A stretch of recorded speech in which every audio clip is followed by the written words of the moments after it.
ET news में स्वागत है आप तमाम दर्शकों का। मैं हूं आबिद हुसैन। ಯಾಕೆ ಒಕ್ಕಲಿಗರ ಬಗ್ಗೆ ದ್ವೇಷ, ಯಾಕೆ ಹಿಂದುಳಿದವರ ಬಗ್ಗೆ ದ್ವೇಷ? ನೀವು ಒಂದೇ ವರ್ಗವನ್ನು ಖುಷಿ ಪಡಿಸ್ತೀರಾ. ಈ ರಾಜ್ಯದ ಮೇಲೆ ಮೊದಲು ಮುಸ್ಲಿಮರ ಅಧಿಕಾರ ಏನಿಲ್ಲ ಅರ್ಥ. ದೇಶದ ಹಿಂದಿನ ಪ್ರಧಾನಮಂತ್ರಿ ಹೇಳ್ತಾರೆ ಭಗವಂತ ಸಿಂಗ್ರು, ಈ ರಾಜ್ಯದ ಮುಖ್ಯಮಂತ್ರಿ ಅಂದ್ರೆ ಹಿಂದೂಗಳೆಂದ್ರೇನು? ಅವ್ರಿಗೆ ಈ ದೇಶದಲ್ಲಿ ಹಕ್ಕೆ ಇಲ್ವಾ? ಮೂಲ ಭಾರತೀಯರು ನಾವು ಅಲ್ಲ. ಸಭಾಧ್ಯಕ್ಷರ ಒಂದು ನಿಮಿಷ, ಈ ದೇಶದಲ್ಲಿ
ಡೈವರ್ಷನ್ ಕೊಡಬೇಡಿ.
ಒಂದು ಕೋಮು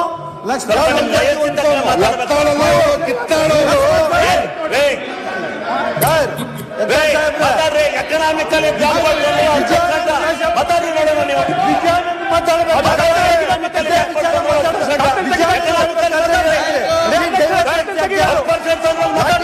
ಬಗ್ಗೆ ಮಾತಾಡಿ. ಹಿಂದೂಗಳ ಬಗ್ಗೆ ಹೇಳಿ, ಬಾಂಗ್ಲಾದೇಶ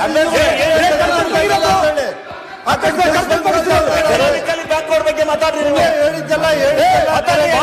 ಹೇಳಿದ್ದಲ್ಲ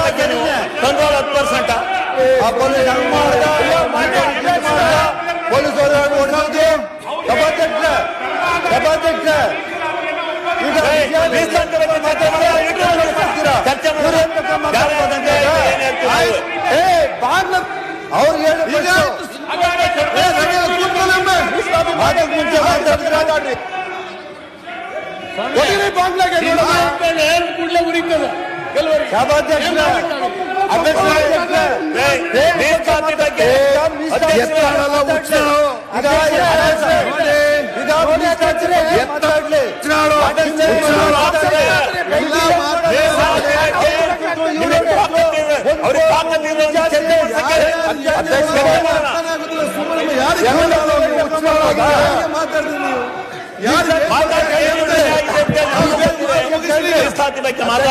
ಅವ್ರು ಮಾತಾಡಿ ಸರ್.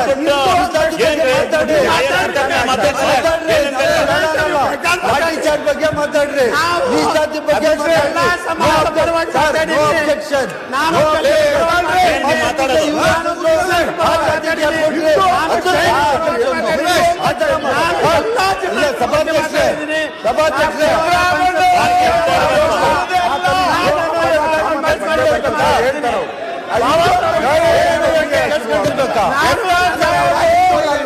ಯಾಕೆ ನೀವೇನ್ ಮಾಡಿದ್ರೆ ವಿಜಯನಂದ್ ಮಾತಾಡೋ ನೀವೇನ್ ಮಾಡಿದ್ರೆ ಕೂತ್ಕೊಳ್ಳಿ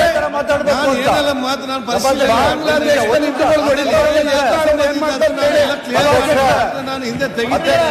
ಈಗ ಅವ್ರು ಅವಕಾಶ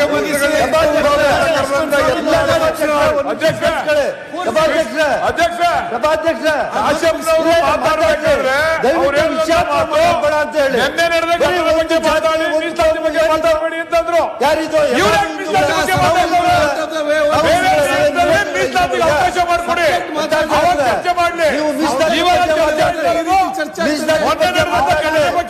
ಲಾಠಿ ಚಾರ್ಜ್ ಬಗ್ಗೆ ಮಾತಾಡ್ರಿ. ಎಲ್ಲಿಂದ ಹೇಳ್ಕೊ ಹೋಗ್ಬಿಟ್ರಲ್ಲ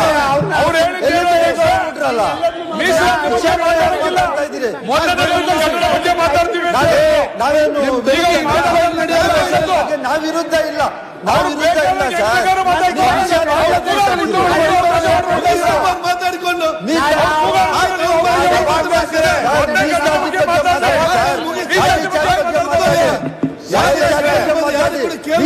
ಮಾತಾಡಿ ಬೇಗ ಮುಗಿಸಿ ಅಧ್ಯಕ್ಷರೇ.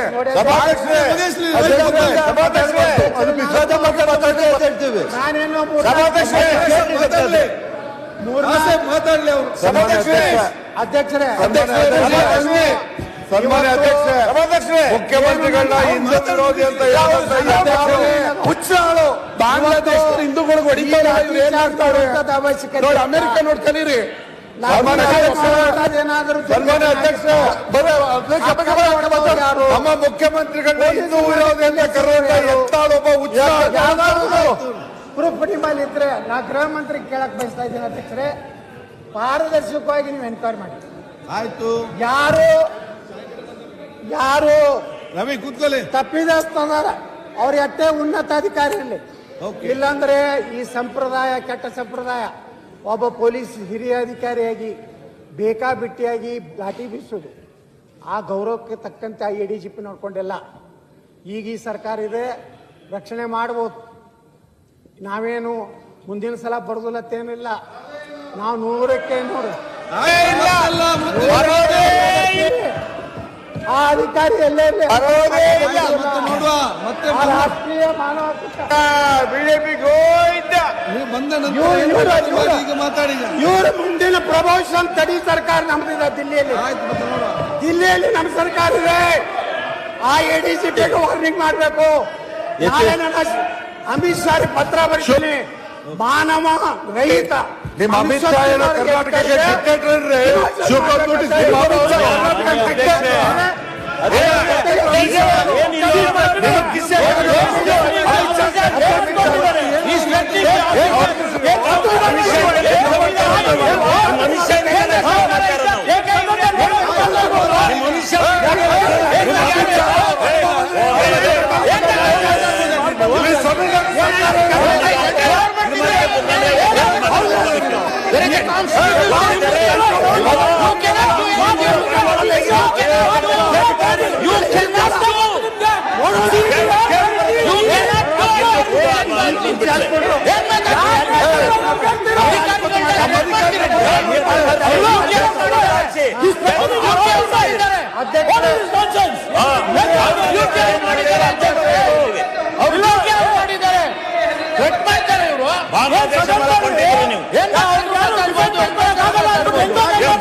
ಇವರು ಲಾಠಿ ಚಾರ್ಜ್ ಮಾಡಿದಾಗ ಹಾವೇರಿನಲ್ಲಿ ಲಾಠಿ ಚಾರ್ಜ್ ಮಾಡಿದ್ರು, ಗೋಲಿಬಾರ್ ಮಾಡಿದ ರೈತರ ಮೇಲೆ ಗೋಲಿಬಾರ್ ಮಾಡಿದ್ರೆ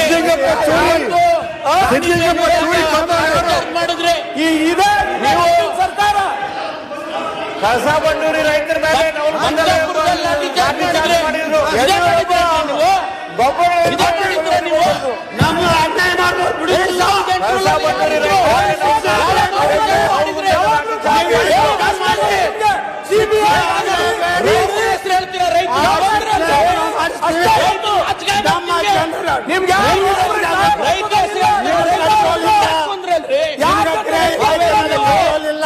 ಮಾತಾಡ್ತೀರಾ ರಿಸರ್ವೇಶನ್ ಸರ್ಕಾರದ ಬಗ್ಗೆ ಮಾತಾಡ್ಬೋದ? ಏನ್ ಸಂವಿಧಾನ ಇಲ್ಲ, ಕಾನೂನಿಲ್ಲ, ಮತ್ತೆ ಮುಗಿಸ್ತೀನಿ. ಇವ್ರು ಹೇಳಿದ್ದಕ್ಕೆಲ್ಲ ನಾವು ಕೂತ್ಕೊಂಡು ಕೇಳ್ಸ್ಕೊಬೇಕಾ ಇದಕ್ಕೆ? ಅಧ್ಯಕ್ಷರೇ, ಏನ್ ಸಂತಾನ ಏನಕ್ಕೆ ಇರ್ಬೇಕು ಮತ್ತೆ? ಎತ್ತಾಳ್ ಒಬ್ಬ ಉಚ್ಚಾಳ್. ರಾಜ್ಯ This is getting too much, ಅಧ್ಯಕ್ಷರೇ. ನಮ್ಗೆ ಹೇಗೆ ಆಡ್ ಮಾಡಿ ಅಧ್ಯಕ್ಷರೇ, ಆಫೀಸರ್ಗೆ ಥ್ರೆಟನ್ ಮಾಡ್ತಾ ಇದ್ದಾರೆ. ಸುಪ್ರೀಂ ಕೋರ್ಟ್ ಎಲ್ಲ vote ಹೇಳ್ಬಿಡಿ. ಇಷ್ಟ CBI, ED, ಇವತ್ತು ನೋಡ್ರಿ ಮೋದಿ, ಅಮಿತ್ ಶಾ, ಗೌರ್ಮೆಂಟ್ ಕಚೇರಿ ಇದೆ. ಆಫೀಸರ್ಗೆ ಥ್ರೆಟನ್ ಮಾಡ್ತಾ ಇದ್ದಾರೆ ಇವರು. How is it threatening the officers here? ಪ್ರತಿ ಸಲನೂ ಅಡ್ಜಸ್ಟ್ಮೆಂಟ್ ತಗೊಂಡು ನಮ್ಮ ಸಮುದಾಯಗಳಿಗೆ ಸಿಗಬೇಕಾದಂತ ಮೀಸಲಾತಿಯನ್ನ ಈ ಸರ್ಕಾರ ಬಂದ ಮೇಲೆ ಸುಪ್ರೀಂ ಕೋರ್ಟ್ನಲ್ಲಿ ಸರಿಯಾಗಿ ಅಟೆಂಡ್ ಆಗದೆ ಬರೇ ಅಡ್ಜಸ್ಟ್ಮೆಂಟ್ ತಗೋತಾ ಇದ್ದು ಇವತ್ತೇನಾದ್ರೂ ಅನ್ಯಾಯ ಆಗಿದ್ರೆ ನಮ್ಮೆಲ್ಲ ಸಮುದಾಯಗಳಿಗೆ ಎಲ್ಲ ಸಮುದಾಯಗಳಿಗೆ ಈ ಸರ್ಕಾರದೇ ಹೊಣೆ. ಯಾರು ತಪ್ಪಿತಸ್ಥರದಾರ ಅವ್ರ ಮ್ಯಾಗ ಆಕ್ಷನ್ ತಗೋಬೇಕು ಗೃಹ ಮಂತ್ರಿಗಳು. ನೀವು ತಗೋದೇ ಇದ್ರೆ ಕೇಂದ್ರ ಸರ್ಕಾರ ಮಾಡ್ಕೊಂಡು ಬರಲ್ಲ ಮತ್ತೆ ಹೋಗ್ತೀವಿ. ಬಸವರಾಜ ಬೊಮ್ಮಾಯಿ ಏನ್ ಮಾಡಿದ್ರು? ಕರ್ನಾಟಕದಲ್ಲಿ ಅಮಿತ್ ಶಾ ಅವರು ಏನು ಮಾಡಕ್ ಸಾಧ್ಯ ಇಲ್ಲ. ಕಲ್ ಹೋದ್ರು. ರಮೇಶ್ ಅಣ್ಣ ಎತ್ತಾಳ್ ಬುದ್ಧಿ ಹೇಳ್ರಿ. ಅವ್ರಿಗೆ ಶಿಕ್ಷೆ ಆಗಲಿ. ಕರ್ನಾಟಕದಲ್ಲಿ ಅಮಿತ್ ಶಾ ಅವರು ಇಲ್ಲಿ ಏನು ಮಾಡಿ ಅನಾವಶ್ಯಕವಾಗಿ ರಮೇಶ್ ಅಣ್ಣ ಎತ್ತಾಳ್ ಬುದ್ಧಿ ಹೇಳ್ರಿ. ಯಾವುದೇ ಪ್ರಚೋದನೆ ಮಾತಾಡಿ ಕೂತ್ಕೊಂಡು ಯಾವುದೇ ಸಾರ್ವಜನಿಕ ಆಸ್ತಿ ಪಾಸ್ತಿ ಏನೋ ಹಾನಿ ಆಗಿರುತ್ತೆ ನಡ್ಕೊಂಡು ನಾವು ರಸ್ತೆ ಮೇಲೆ ಕೂತಿದ್ವಿ ಅಧ್ಯಕ್ಷರೇ. ನಾವು ಸುವರ್ಣಸೌಧ ಕಡೆ ಹೋಗಿಲ್ಲ. ಓಕೆ, ನಾವು ಅಲ್ಲಿ ರಸ್ತೆ ಮಧ್ಯದಲ್ಲಿ ಕೂತಿದ್ದೀವಿ.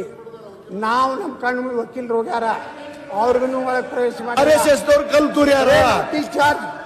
ಲಾಠಿ ಚಾರ್ಜ್ ಮಾಡಿದ್ದೆ ಕಾನೂನಿನ ವಿರುದ್ಧ, ಮಾನವೀಯ ಮೌಲ್ಯಗಳ ವಿರುದ್ಧ, ಸರಿ. ಮಾನವ ಹಕ್ಕುಗಳ ಉಲ್ಲಂಘನೆ ಆಗಿದೆ. ಸರಿ. ಅದಕ್ಕೆ ನಾ ಈ ಸರ್ಕಾರಕ್ಕೆ ಒತ್ತಾಯ ಮಾಡ್ತೀನಿ, ಮಾನ್ಯ ಗೃಹ ಮಂತ್ರಿಗಳಿಗೆ, ಈ ಅಧಿಕಾರಿಗಳ ವಿರುದ್ಧ ನೀವು ಕ್ರಮ ತಗೋದಿದ್ರೆ ನಿಮ್ಗೆ ಬಹಳ ಸ್ಪಷ್ಟ ಸಂದೇಶ ಇದೆ. ಈ ರಾಜ್ಯದಲ್ಲಿ ಲಿಂಗಾಯತರು ಹಿಂದೂಗಳು ಬದಲಿಕ್ಕೆ ಸಾಧ್ಯ ಇಲ್ಲ ಅನ್ನುವಂತ ವಾತಾವರಣ. ಏನೂ ಆಗಿಲ್ಲ. ಲಕ್ಷ್ಮಣ್ ಸಿದ್ದರಾಮಯ್ಯವರು ಸಮೃದ್ಧಿಯಾಗಿ ಎಲ್ಲಾ ಜಾತಿಯವರು ನೋಡ್ಕೊಂಡಿದ್ದಾರೆ ನೋಡಿ, ಯಾರಿಗೇನು ಅನ್ಯಾಯ ಆಗಿಲ್ಲ. ಈಗ ಏನೆಲ್ಲ ಚರ್ಚೆ ಆಗ್ತದೆ ನಾಳೆ ಮಾನ್ಯ ಮುಖ್ಯಮಂತ್ರಿಗೆ ಸ್ಪಷ್ಟದ ಉತ್ತರ ಕೊಡ್ತಾರೆ. ಆದ್ರೆ ಲಕ್ಷ್ಮಣ್ ಸವದಿ ಮಾತಾಡಿ ಮತ್ತೆ CC ಪಾಟೀಲ್ ಹಾಗೂ ಸುನಿಲ್ ಕುಮಾರ್ ಅಲ್ಲಿಗೆ ಮತ್ತೆ ನಾವು ಪ್ರಶ್ನೋತ್ತರ ಹೋಗ್ಬೇಕು. लेटेस्ट न्यूज अपडेट्स के लिए YouTube एक्सप्रेस को सब्सक्राइब कीजिए, साथ में बेल आइकॉन को भी क्लिक कीजिए, साथ ही साथ लाइक, शेयर और कमेंट करना ना भूलिए।